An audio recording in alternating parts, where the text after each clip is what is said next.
Salam Ayasif, Mətərsən qardaş. O dediyim o beyləqan sortu qardaş, bax bunlar da, bunun bir 60 dənəsi doğubdu, qalanda çoxu yelin üstədir. 200 heyvandır, içində də bir 7-8 dənə boz qoşu var. Bax görürsən də qardaş, hamısı belə birinci, ikinci qardaş şəhlərdir. Sırf beyləqan sortudur. Bu oyundakı bax indi çıxıb satdığa. Qoşlar da görsən də maşallah qoşlardır.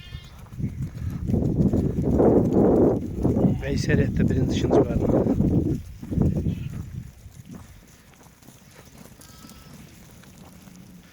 Sırf beyləqan sortudur.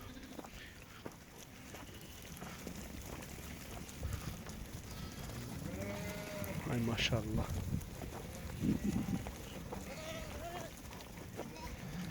İçində bax belə boz qoşlar da var.